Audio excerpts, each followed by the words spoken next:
Hello everyone, welcome back to my channel, and those who are new on this channel, please do not forget to subscribe our amazing channel. And today I'll discuss all the steps of glycolysis in detail. So first question is, what is glycolysis? Glycolysis क्या है? So glycolysis is nothing but it is the breakdown of one molecule of glucose molecule to two molecule of pyruvate. So one molecule of glucose breakdown होता है तो दो molecule pyruvate बनते हैं. क्या बनते हैं? पायरुवेट बनते हैं. और ये जो ब्रेकडाउन है या कन्वर्जन है, this is not a single step, this is series of enzyme catalysed reaction. और ये कंप्लीट होते हैं टोटल 10 स्टेप्स में. कितने में कंप्लीट होते हैं? 10 स्टेप्स में. इसको 5+5 भी बोलते हैं. सो फर्स्ट 5 जो होते हैं इनको प्रिपरेटरी फेज बोलते हैं. क्या बोलते हैं? इनको प्रिपरेटरी फेज बोलते हैं. लास्ट 5 फेज हैं उनको पे ऑफ फेज बोलते हैं. क्या बोलते हैं? उनको पे ऑफ फेज बोलते हैं. अब सवाल यहाँ पे ये है कि preparatory phase and payoff phase क्यों बोलते हैं? प्रिपरेटरी फेज का मतलब क्या हुआ? किसी भी चीज को प्रिपरेशन करना. पे ऑफ फेज का मतलब क्या हुआ? अगर हम कोई काम कर रहे हैं तो उनका जो हमें गेन हो रहा है दैट इज पे of phase. So preparatory phase जो होता है, किसी भी काम को करने के लिए एनर्जी इन्वेस्ट करनी पड़ती है, इन्वेस्टमेंट करनी पड़ती है. सो प्रिपरेटरी फेज में एटीपी इन्वेस्ट करना पड़ता है. क्या करना पड़ता है? एटीपी इन्वेस्ट करना पड़ता है. जबकि पे ऑफ फेज में क्या होता है? गेन ऑफ एटीपी होता है. क्या होता है? गेन ऑफ एटीपी होता है. So this is the basis to divide preparatory phase and payoff phase. Preparatory phase energy invest करना पड़ता है, पे ऑफ फेज में एनर्जी निकलती है, एनर्जी हमें मिलती है. पे ऑफ फेज में एनर्जी हमें मिलती है. अब हम preparatory phase and payoff phase के सारे स्टेप्स को डिटेल में पढ़ेंगे. So first one is the preparatory phase of glycolysis. And preparatory phase of glycolysis requires ATP. ATP की रिक्वायरमेंट होती है. In the preparatory phase of glycolysis 2 molecules of ATP are invested and the hexose chain is cleaved into 2 triose phosphate. So preparatory phase में basically होता क्या है? Preparatory phase में क्या होता है? 1 molecule glucose 2 molecule of triose phosphate में convert हो जाते हैं. क्या होते हैं? 2 मॉलिक्यूल ऑफ ट्रायोज फॉस्फेट्स में कन्वर्ट हो जाते हैं. और इस प्रोसेस में 2 मॉलिक्यूल एटीपी की रिक्वायरमेंट होती है. So the 2 major events of preparatory phase is requirement of 2 molecules of ATP and formation of 2 molecules of triose phosphate from 1 molecule of glucose. And the first step of glycolysis is phosphorylation of glucose. First step क्या है? First step is the phosphorylation of glucose. First step में glucose का phosphorylation होता है. In the first step of glycolysis, glucose is activated for subsequent reactions by its phosphorylation at C6 to yield glucose 6-phosphate with ATP as the phosphoryl donor. Phosphorylation of glucose में क्या होता है? Glucose के 6 number carbon पे hydroxyl group होता है normal condition में. लेकिन जब ग्लूकोज का फॉस्फोराइलेशन होगा तो ये हाइड्रोक्सिल ग्रुप हटकर फॉस्फेट ग्रुप यहाँ पे ऐड हो जाएगा. और ये जो फॉस्फोराइल ग्रुप है वो कहाँ से आया? वो आया एटीपी से. सो इस प्रोसेस में एटीपी खर्च होता है. और जब ग्लूकोज के 6 नंबर कार्बन पे फॉस्फोराइल ग्रुप ऐड हो गए हैं तो वो बना देगा ग्लूकोज 6-फॉस्फेट. और ये जो रिएक्शन है ये कैटालाइज होता है हेक्सोकाइनेज के थ्रू. ये जो रिएक्शन है ये कैटालाइज होता है जिस एंजाइम से, उसको बोलते हैं हेक्सोकाइनेज. अब इसका डिटेल क्या बोल रहा है? This reaction which is irreversible under intracellular condition means phosphorylation of glucose is irreversible reaction है under intracellular condition and it is catalyzed by hexokinase. अब हेक्सोकाइनेज में काइनेज वर्ड आ रहा है तो काइनेज क्या है?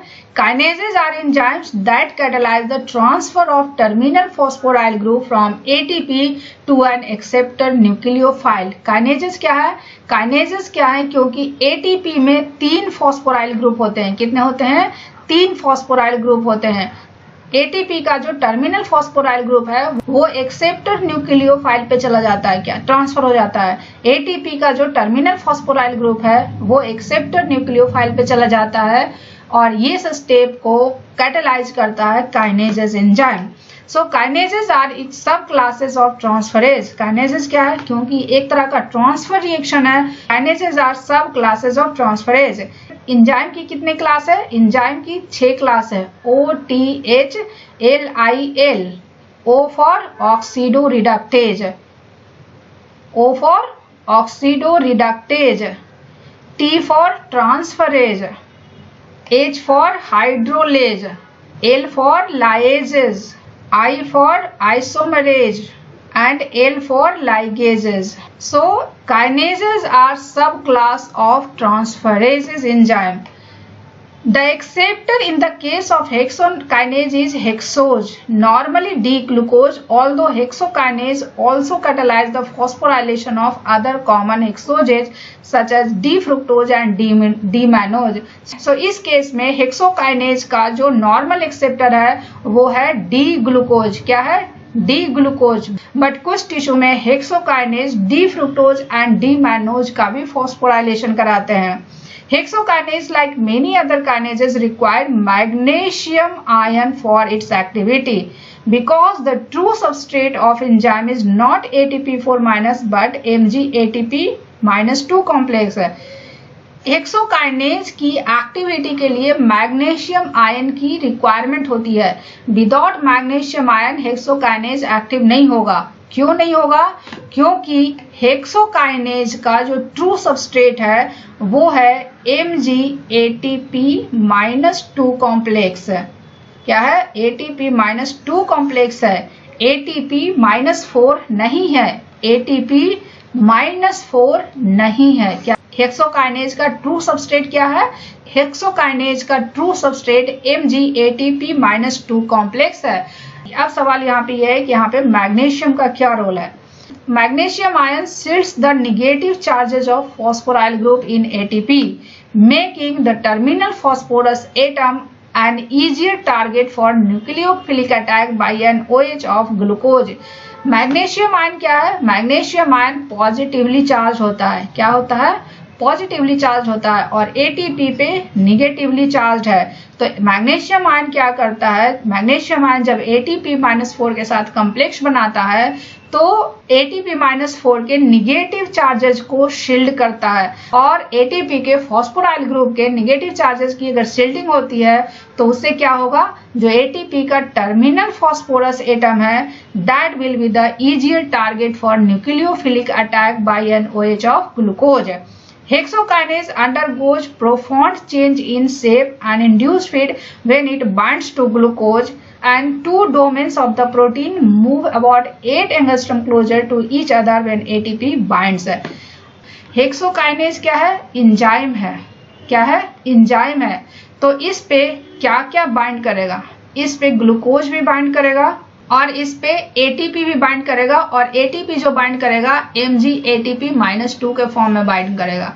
जब हेक्सोकाइनेज से ग्लूकोज बाइंड करेगा तो उस टाइम क्या होगा, जब हेक्सोकाइनेज से ग्लूकोज बाइंड करेगा तो हेक्सोकाइनेज में क्या होगा, कन्फर्मेशनल चेंजेस होगा बाय इंड्यूस्ड फेट। लेकिन जब हेक्सोकाइनेज से ATP बाइंड करेगा तो हेक्सोकाइनेज का 2 प्रोटीन डोमेन 8 एंगस्ट्रॉम क्लोजर आ जाएगा और इन तरह के चेंजेस से क्या होगा, this movement brings bound ATP closer to a molecule of glucose, also bound to the enzyme and blocks the access of water.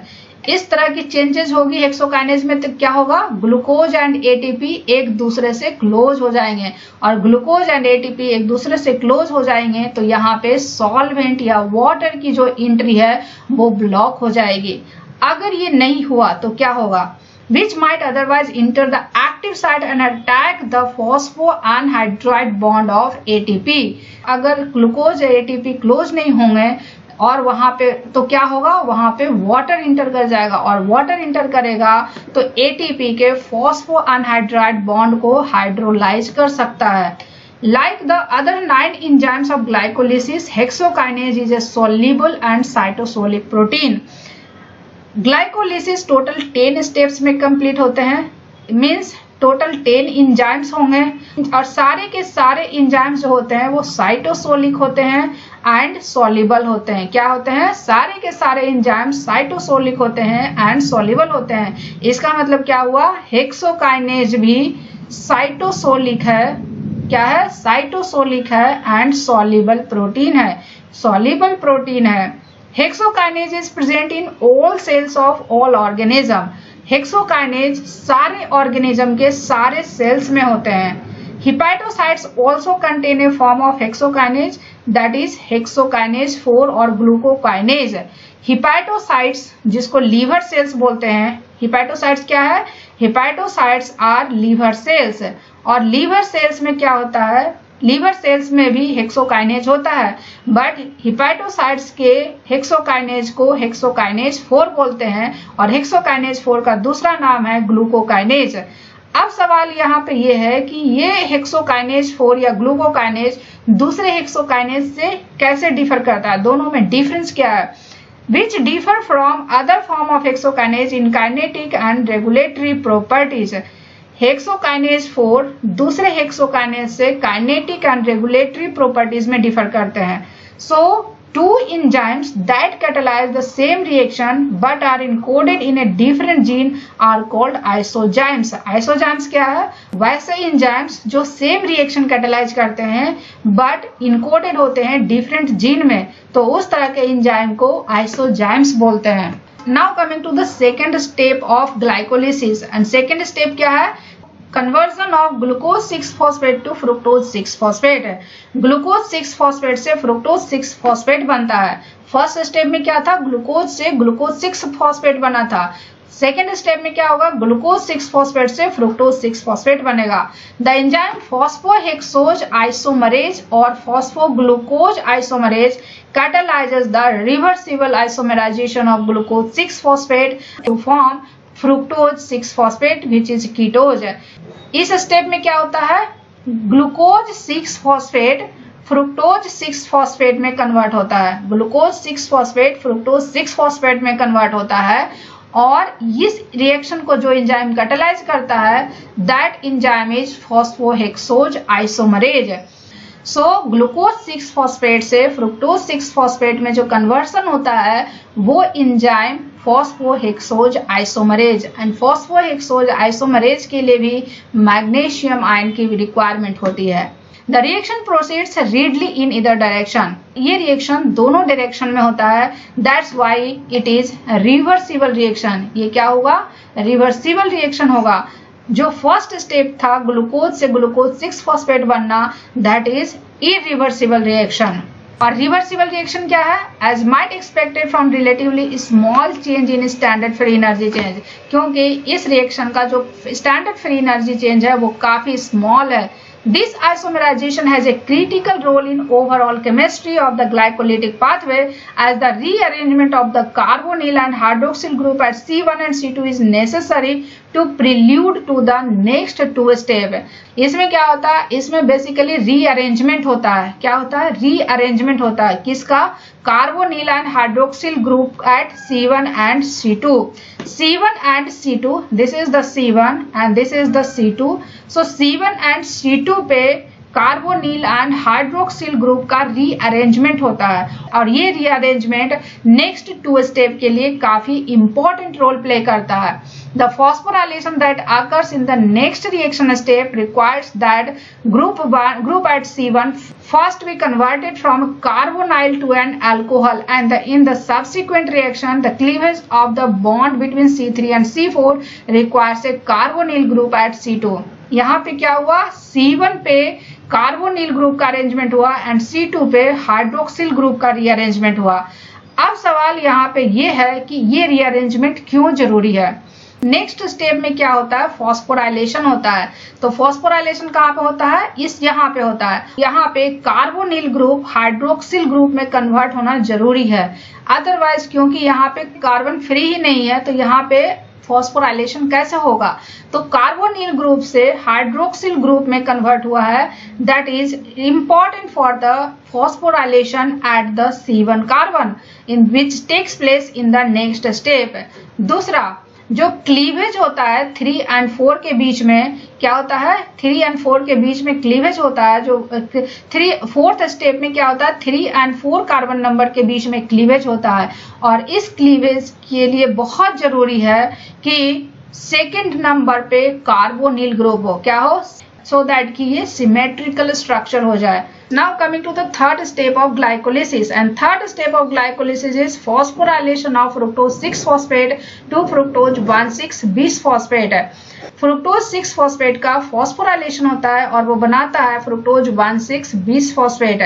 So in the second step of 2' reaction of glycolysis, phosphofructokinase 1 PFK1 catalyzes the transfer of phosphoryl group from ATP to fructose 6-phosphate to yield fructose 1,6-bisphosphate। इस reaction में क्या होता है fructose 6-फॉस्फेट fructose 1,6-bisphosphate में convert होता है। Means यहाँ पे एक फॉस्फोराइल ग्रुप का एडिशन होता है एट द कार्बन नंबर 1। अब सवाल यहाँ पे ये है कि ये फॉस्फोराइल ग्रुप आएगा कहाँ से? ये फॉस्फोराइल ग्रुप आएगा एटीपी से। और ये जो रिएक्शन होता है ये कैटालाइज होता है जिस एंजाइम से, उसको बोलते हैं phosphofructokinase 1 that is PFK1। And इस एंजाइम के लिए भी मैग्नीशियम आयन की रिक्वायरमेंट होती है। एंड क्योंकि वैसा रिएक्शन जिसमें एटीपी की रिक्वायरमेंट है उस रिएक्शन को बोलते हैं प्राइमिंग स्टेप। क्या बोलते हैं? Priming step. सो अभी तक टोटल 2 रिएक्शन हमने पढ़े, first step and third step. So first step and third step is the priming reaction, priming step. So first step is the first priming and third step is the second priming. क्या है? Second priming. Now coming to the mechanism. This enzyme is called PFK1 to distinguish it from second enzyme PFK2. Phosphofructokinase 2 होते हैं. First one is the PFK1 and second one is the PFK2. PFK1 क्या करता है? Fructose 6-फॉस्फेट से fructose 1,6-bisphosphate बनाता है। क्या बनाता है? फ्रुक्टोज 1,6-bisphosphate बनाता है। जबकि PFK2 जो है ये फ्रुक्टोज 6-फॉस्फेट से फ्रुक्टोज 2,6-bisphosphate बनाता है। क्या बनाता है? फ्रुक्टोज 2,6-bisphosphate बनाता है। तो ये डिफरेंस है PFK1 में एंड PFK2 में। PFK1 क्या करता है? फ्रुक्टोज 6-फॉस्फेट से फ्रुक्टोज 1,6-bisphosphate बनाता है, जबकि PFK2 फ्रुक्टोज 6-फॉस्फेट से फ्रुक्टोज 2,6-bisphosphate बनाता है। Catalyzes the formation of fructose 2,6-bisphosphate from fructose 6-phosphate in the separate pathway. The PFK1 reaction is essentially irreversible under cellular condition. और ये रिएक्शन भी irreversible रिएक्शन है and it is the first committed step in the glycolytic pathway. PFK1 से जो reaction catalyse होता है that is formation of fructose 1,6-bisphosphate from fructose 6-phosphate. It is the first committed step in the glycolytic pathway. अभी क्या बना था? Glucose, glucose से glucose 6-phosphate बना था, ग्लूकोज 6-phosphate से फ्रुक्टोज 6-phosphate बना था एंड फ्रुक्टोज 6-phosphate से फ्रुक्टोज 1,6-bisphosphate बना था। क्या बना था? फ्रुक्टोज 1,6-bisphosphate बना था एंड और एक बार फ्रुक्टोज 1,6-bisphosphate बन गया तो इनका डिग्रेडेशन ग्लाइकोलिसिस के थ्रू ही होगा। बट अगर glucose 6-phosphate and fructose 6-phosphate है तो ये अदर पाथवे में भी जा सकता है। क्या जा सकता है? अदर पाथवे में भी जा सकता है। सो glucose 6-phosphate and fructose 6-phosphate have other possible fates, but fructose 1,6-bisphosphate is targeted for glycolysis. Means अगर एक बार fructose 1,6-bisphosphate बन गया तो वो सिर्फ और सिर्फ ग्लाइकोलिसिस के लिए टारगेटेड रहेगा। Next point, some bacteria, protists and perhaps all plants have a phosphofructokinase that uses pyrophosphate, not ATP, as the phosphoryl group donor in the synthesis of fructose 1,6-bisphosphate. कुछ bacteria, protist and perhaps all plants, इनमें जो phosphofructokinase होते हैं ये pyrophosphate use करते हैं, ATP use नहीं करते हैं as the phosphoryl group donor. Fructose 1,6-bisphosphate की सिंथेसिस में जो फॉस्फोराइल ग्रुप डोनर यूज करते हैं वो पायरोफॉस्फेट यूज करते हैं, एटीपी यूज नहीं करते हैं। और वो कौन है? कुछ बैक्टीरिया हैं, प्रोटिस्ट हैं एंड परहैप्स ऑल प्लांट्स हैं। Phosphofructokinase 1 is regulatory enzyme. इसका मतलब क्या हुआ, क्योंकि एक बार फ्रुक्टोज 1,6 बिसफॉस्फेट बन गया तो वो ग्लाइकोलिसिस के लिए कमिटेड हो गया। It means phosphofructokinase 1 is a regulatory enzyme. ये क्या है, ये रेगुलेटरी एंजाइम है and one of the most complex known. It is major point of regulation in glycolysis. ये जो पॉइंट है PFK1 का जो स्टेप है that is a major point of regulation in glycolysis. The activity of PFK1 is increased whenever the cell's ATP supply is depleted or when the ATP breakdown products ADP and AMP are in excess। PFK1 की activity increase हो जाएगी। Increase कब होगी, जब ATP का depletion होगा या फिर ATP के products that is ADP and AMP का इंक्रीज होगा। तो इस कंडीशन में PFK1 की एक्टिविटी इंक्रीज होगी। PFK1 की एक्टिविटी डिक्रीज कब होगी, the enzyme is inhibited whenever the cell has ample ATP and is well supplied with other fuels such as fatty acid।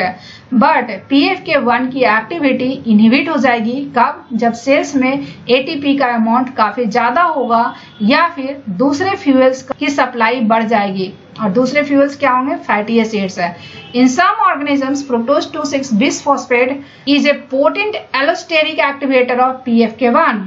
कुछ ऑर्गेनिज्म में फ्रुक्टोज 2,6 बिसफॉस्फेट जो है that is potent allosteric activator of PFK1। The regulation of this step. Now coming to the fourth step of glycolysis and fourth step क्या है, cleavage of fructose 1,6 bisphosphate है। And fructose 1,6 bisphosphate का cleavage होता है तो क्या होता है, the enzyme fructose 1,6 bisphosphate aldolase often called aldolase catalyzes the reversible aldol condensation। Means fructose 1,6 bisphosphate aldolase है जो कि फ्रुक्टोज 1,6 बिसफॉस्फेट को रिवर्सिबल एल्डोल कंडेंसेशन कैटालाइज करता है। और जब ये रिवर्सिबल एल्डोल कंडेंसेशन होता है तो क्या होता है, fructose 1,6 bisphosphate is cleaved to L2 different triose फॉस्फेटेड।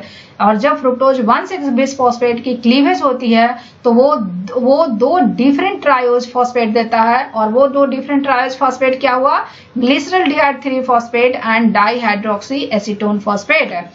So fructose 1,6 bisphosphate aldolase को सिंपली एल्डोलेज बोलते हैं और ये aldolase reversible aldol condensation catalyse करता है। किसका, फ्रुक्टोज 1,6 बिसफॉस्फेट का। और फ्रुक्टोज 1,6 बिसफॉस्फेट का अगर रिवर्सिबल एल्डोल कंडेंसेशन होता है तो ये दो ट्रायोज फॉस्फेट बनाते हैं। First one is the dihydroxy acetone phosphate and second one is the glyceraldehyde 3 phosphate. There are two classes of aldolase। Aldolase के दो क्लास हैं, class 1 and class 2 aldolase.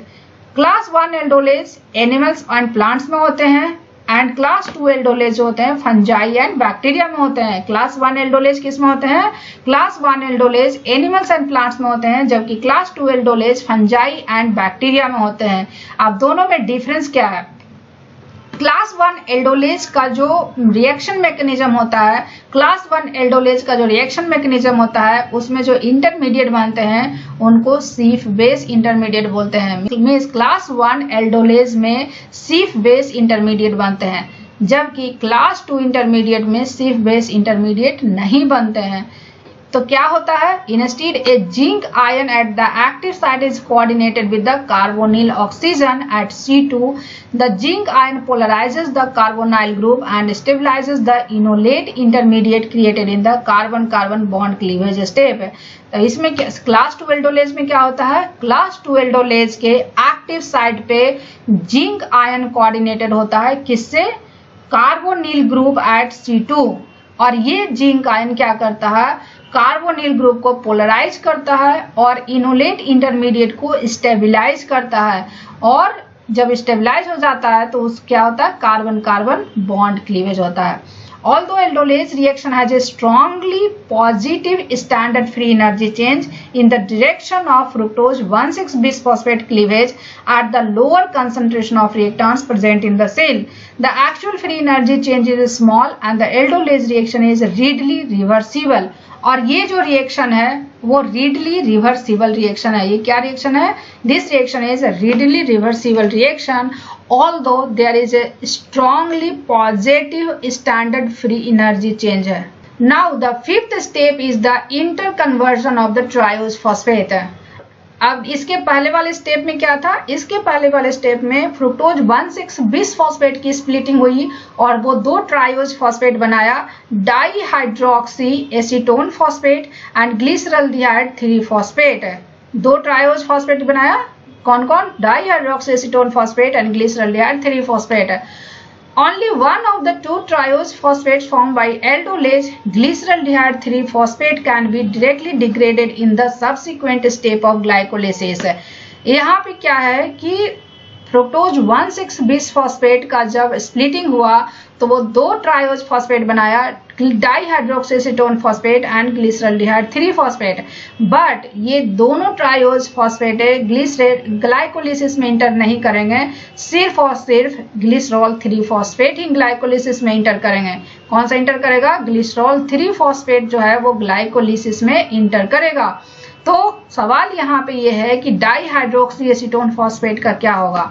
The dihydroxyacetone phosphate is readily and reversibly converted to glyceraldehyde 3 phosphate by the fifth enzyme sequence of the sequence, that is triose phosphate isomerase. Means the fifth step is the isomerization of dihydroxyacetone phosphate to glyceraldehyde 3 phosphate. और ये reaction catalyse होता है जिस enzyme से, उसको बोलते हैं triose phosphate isomerase. And this reaction is reversible reaction. ये क्या है, ये रिवर्सिबल रिएक्शन है. The reaction mechanism is similar to the reaction promoted by phosphohexose isomerase. Phosphohexose isomerase से कौन सा रिएक्शन हुआ था, फॉस्फोहेक्सोज आइसोमरेज से ग्लूकोज 6 फॉस्फेट फ्रुक्टोज 6 फॉस्फेट में कन्वर्ट हुआ था. और फॉस्फोहेक्सोज आइसोमरेज का जो मैकेनिज्म है वही मैकेनिज्म ट्रायोज फॉस्फेट आइसोमरेज में भी होगा. After the triose phosphate isomerase reaction, C1, C2 and C3 of the starting glucose are chemically indistinguished from C6, C5 and C4 respectively.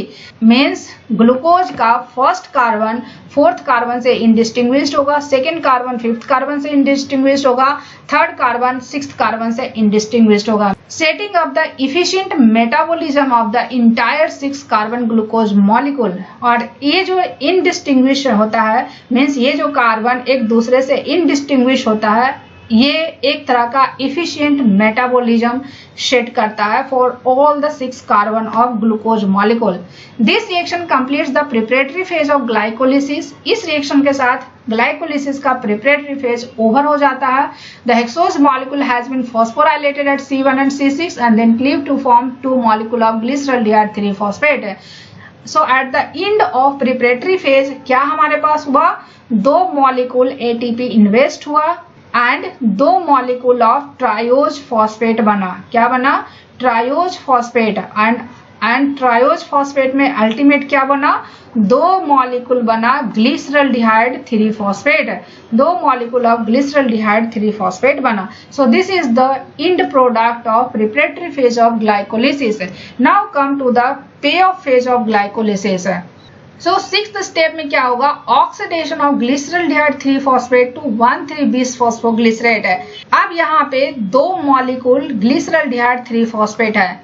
अब ग्लिसरल्डिहाइड 3 फॉस्फेट 1,3-बिस फॉस्फोग्लिसरेट बनाएगा. तो 2 molecule glyceraldehyde 3 phosphate 2 molecule 1,3-बिस phosphoglycerate बनाएगा. So the first step in the payoff phase is the oxidation of glyceraldehyde 3 phosphate. यहाँ पे क्या होगा, glyceraldehyde 3 phosphate का ऑक्सीडेशन होगा और ऑक्सीडेशन के बाद क्या बनाएगा, 1,3-बिस फॉस्फोग्लिसरेट. और ये रिएक्शन जो होगा कैटालाइज्ड होगा ग्लिसरल्डिहाइड 3 फॉस्फेट डिहाइड्रोजिनेज. इस एंजाइम को याद करने का तरीका ये है कि ऑक्सीडेशन किसका हो रहा है, ऑक्सीडेशन किसका हो रहा है, ग्लिसरल्डिहाइड 3 फॉस्फेट का. और डिहाइड्रोजिनेज मतलब हाइड्रोजन का रिमूवल हो रहा है and removal of hydrogen is oxidation. So glyceraldehyde 3 phosphate dehydrogenase. This is the first of the 2 energy conserving reaction of glycolysis that eventually lead to formation of ATP. ये first reaction है जहाँ पे energy conserve होता है glycolysis का और ATP का formation होता है. और एनर्जी कंजर्व किस फॉर्म में होता है, एनर्जी कंजर्वेशन होता है NADH के फॉर्म में. और इस NADH से इलेक्ट्रॉन निकलेगा हाइड्राइड आयन के फॉर्म में मीन्स 2 इलेक्ट्रॉन निकलते हैं और ये जाएगा माइटोकॉन्ड्रिया के जो इनर मेम्ब्रेन में इलेक्ट्रॉन कैरियर्स होते हैं। क्या होते हैं? इलेक्ट्रॉन कैरियर्स के थ्रू पास करेंगे और वो फाइनली ऑक्सीजन मॉलिक्यूल के पास जाएंगे और वो एटीपी की सिंथेसिस करेंगे with the help of by generating proton gradient. ये क्या करेंगे? प्रोटॉन ग्रेडियंट के थ्रू प्रोटॉन ग्रेडियंट जनरेट करेंगे और ये प्रोटॉन ग्रेडियंट एटीपी की सिंथेसिस करता है। सो NADH is also energy conserving molecule जो कि फाइनली एटीपी की सिंथेसिस करता है। The aldehyde group of glyceraldehyde 3-phosphate is oxidized not to a free carboxyl group but to a carboxylic acid anhydride with phosphoric acid। यहाँ पे जो glyceraldehyde 3-phosphate का oxidation होता है वो फ्री कार्बोक्सिल ग्रुप में नहीं होता है but carboxylic acid anhydride with phosphoric acid के फॉर्म में होता है। This gives an anhydride with an acyl phosphate. ये जो अनहाइड्राइड देता है वो एसाइल फॉस्फेट के फॉर्म में देता है। This is the acyl phosphate. Much of the free energy of oxidation of aldehyde group is glyceraldehyde 3-phosphate is conserved by formation of acyl phosphate group at C1 of 1,3-bis phosphoglycerate। जो 1,3-bis phosphoglycerate बना है उसके carbon number 1 पे जो acyl anhydride है इसी में energy conserve होती है। The acceptor of hydrogen in the glyceraldehyde 3-phosphate dehydrogenase reaction is NAD+। यहाँ पे जो हाइड्रोजन निकला ग्लिसरल्डिहाइड 3-phosphate से उसको गेन किया NAD+ है। Bound to Rossmann and fold. The reduction of NAD+ proceeds by an enzymatic transfer of hydride ion from the aldehyde group to glyceraldehyde 3-phosphate to nicotinamide ring of NAD+, yielding the reduced coenzyme NADH. The other hydrogen atom of the substrate molecule is released to the solution as H+। जो दूसरा hydrogen ion है वो H+ solution में release हो गया। Glyceraldehyde 3-phosphate is covalently bound to dehydrogenase during the reaction। और reaction के दौरान glyceraldehyde 3-phosphate dehydrogenase से बॉन्ड रहता है। The aldehyde group of glyceraldehyde 3-phosphate reacts with SS group of essential cis residue in the active site। और जो glyceraldehyde 3-phosphate है वो इंजाइम के एक्टिव साइट पे सिस रेजिड्यू होता है उसके एसएच ग्रुप से बाइंड रिएक्ट करता है। In this case producing a thiohemiacetal. और क्या बनाता है? थियोहेमी एसिटल बनाता है। And the reaction of Cys residue with heavy metal such as mercury ion Hg+2 ion irreversibly inhibits the enzyme. क्योंकि ग्लिसरल्डिहाइड 3-phosphate डिहाइड्रोजिनेज एंजाइम के active site पे Cys residue के एसएच ग्रुप से bind होता है तो अगर इस ग्रुप से अगर Hg+2 बाइंड हो जाएगा तो इस एंजाइम की एक्टिविटी इनहिबिट हो जाएगी। Because cells maintain only limited amounts of NAD+, glycolysis would soon come to halt. क्योंकि सेल्स में लिमिटेड अमाउंट ऑफ NAD+ होते हैं इसलिए ग्लाइकोलिसिस तुरंत ही बंद हो जाएगा if NADH formed at this step of glycolysis we are not continuously reoxidized. अगर ये NADH कंटिन्यूअसली ऑक्सीडाइज नहीं हुआ तो NAD+ की अवेबिलिटी लिमिटेड हो जाएगी। क्या हो जाएगी? लिमिटेड हो जाएगी और ग्लाइकोलिसिस स्टॉप हो जाएगा। Now coming to 7th phase of glycolysis and second step. Now coming to 7th step of glycolysis or second step of payoff phase. Second step क्या है payoff phase का? Phosphoryl transfer from 1,3-bis phosphoglycerate to ADP. The enzyme phosphoglycerate kinase transfers the high energy phosphoryl group from carbonyl group of 1,3-bis phosphoglycerate to ADP forming ATP and 3-phosphoglycerate। इस reaction में क्या होता है कि 1,3-bis phosphoglycerate से ये phosphoryl group ADP पे transfer होता है और ATP बनता है and the remaining 3-phosphate glycerate बनता है। और ये रिएक्शन जिस एंजाइम से कैटालाइज्ड होता है दैट इज फॉस्फोग्लिसरेट काइनेज और इस एंजाइम की एक्टिविटी के लिए भी मैग्नीशियम आयन की रिक्वायरमेंट होती है। Notice that phosphoglycerate kinase is named for the reverse reaction like all phosphoglycerate kinase. यहाँ पे जो प्रोडक्ट बनता है वो फॉस्फोग्लिसरेट बनता है। मीन्स इससे क्या रिफ्लेक्ट होता है कि जो एंजाइम है वो रिवर्स रिएक्शन के लिए नेमिंग किया गया है। like all enzymes, it catalyzes the reaction in both direction. बाकी एंजाइम की तरह ये एंजाइम भी रिएक्शन को दोनों डायरेक्शन में कैटेलाइज करता है.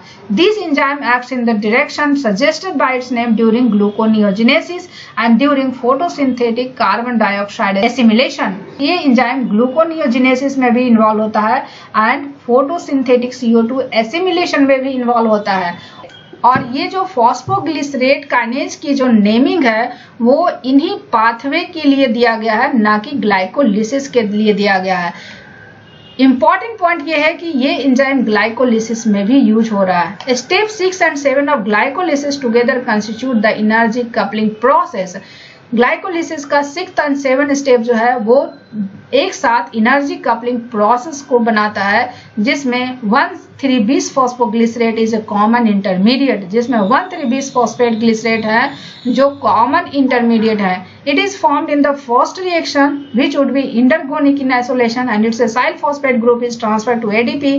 इन the second reaction the sum of two reaction is this and the overall reaction जो है exergonic है because delta G prime naught is negative.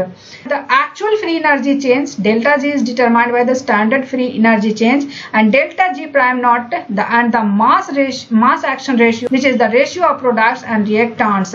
So delta G equal to delta G prime naught RT ln Q.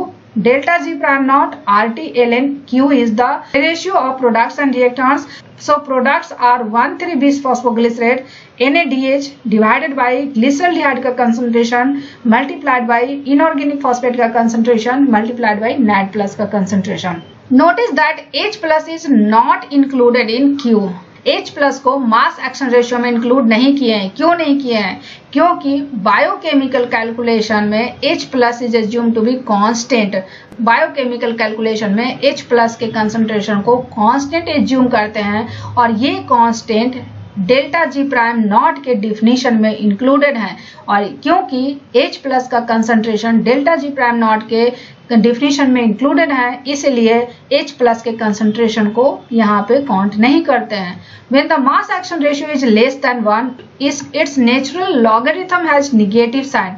अगर मास action ratio less than 1 है means Q is less than 1, तो इसका जो natural logarithm है वो negative sign होगा. Bye consuming the product of step 6 relatively low in the steady state and thereby keeps Q for the overall energy coupling process small. दूसरी, अगर Q small है, the contribution of ln Q makes delta G strongly negative and this is simply another way of showing how the two reactions are coupled through common intermediate. The outcome of these coupled reactions, both reversible under cellular conditions, is that the energy released on oxidation of an aldehyde to a carboxylate group is conserved by the coupled formation of ATP from ADP and inorganic phosphate.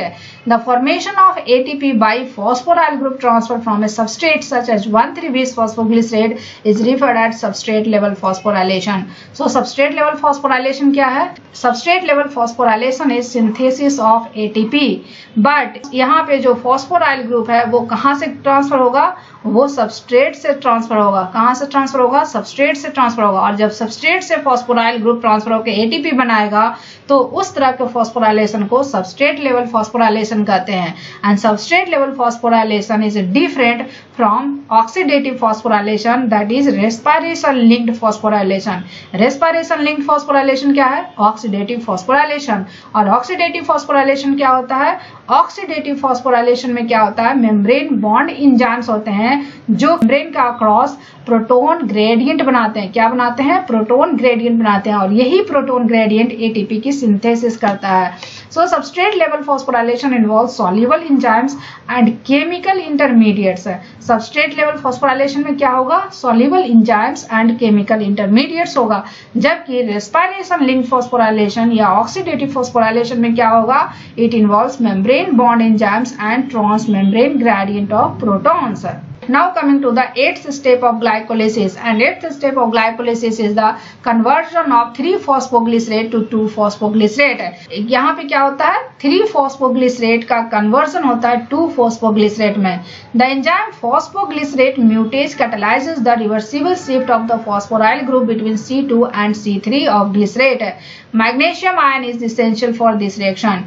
Three phosphoglycerate का जो conversion होता है 2-फॉस्फोग्लिसरेट में, इसमें जो enzyme involve होता है that is phosphoglycerate म्यूटेज है।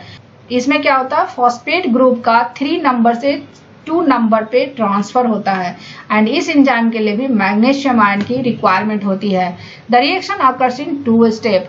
ये जितना सिंपल दिख रहा है रिएक्शन उतना सिंपल होता नहीं है, ये 2 स्टेप में रिएक्शन कंप्लीट होता है। A phosphoryl group initially attached to his residue of the mutage transfer to hydroxyl group of C2 of the phosphoglycerate। यहाँ पे क्या होता है, जो phosphoglycerate mutage है ये phosphorylated होता है और इनका जो phosphorylation होता है वो his residue पे होता है और ये phosphoryl यहाँ पे ट्रांसफर होता है। तो ये क्या बनाता है, ये बनाता है 2,3-bis-phosphoglycerate। अब क्या होता है कि जब ये ट्रांसफर हो जाएगा तो ये फॉस्फेट ग्रुप एंजाइम पे ट्रांसफर हो जाएगा, तो जब एंजाइम पे ट्रांसफर हो जाएगा तो 2-फॉस्फोग्लिसरेट बनाएगा।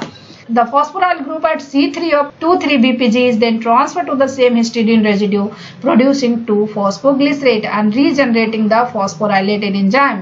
और जब 2-फॉस्फोग्लिसरेट बन जाएगा तो फॉस्फोराइलेटेड एंजाइम रीजनरेट कर जाएगा। Phosphoglycerate mutase is initially phosphorylated by phosphoryl transfer from 2,3-BPG which is required in small quantities to initiate the catalytic cycle and is continuously regenerated by the cycle. Although the most cells 2,3-BPG is present in only trace amounts, it is a major component of erythrocytes where it regulates the affinity of hemoglobin or oxygen। Although cells में 2,3-BPG जो होता है काफी small amount में होता है, but still erythrocytes में it is a major component of regulation, haemoglobin की एफिनिटी को रेगुलेट करता है ऑक्सीजन के लिए। Now coming to 9th step of glycolysis, dehydration of 2-phosphoglycerate to phosphoenol pyruvate।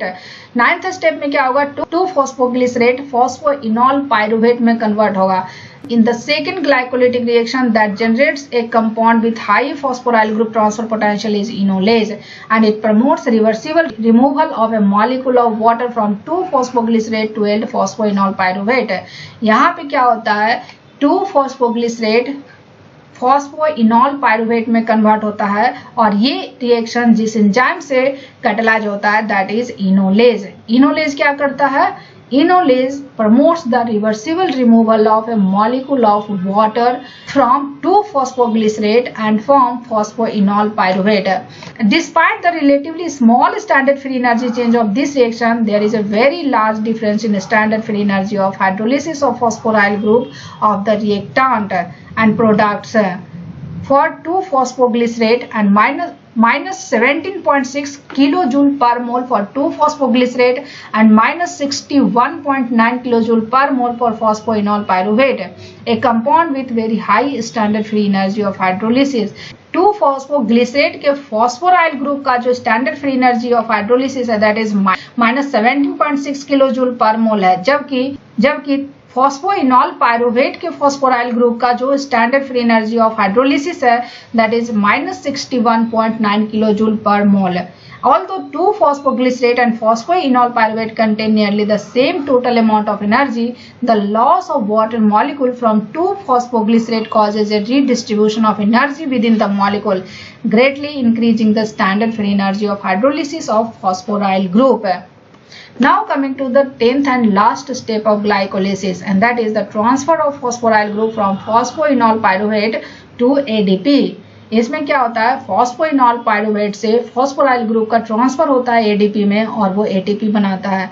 This is the last step of glycolysis and it is the transfer of phosphoryl group from phosphoenolpyruvate to ADP and इस reaction को जो catalyse करता है enzyme that is pyruvate kinase. और pyruvate kinase के लिए potassium ion चाहिए and दूसरा या तो मैग्नीशियम आयन या फिर मैग्नीज आयन।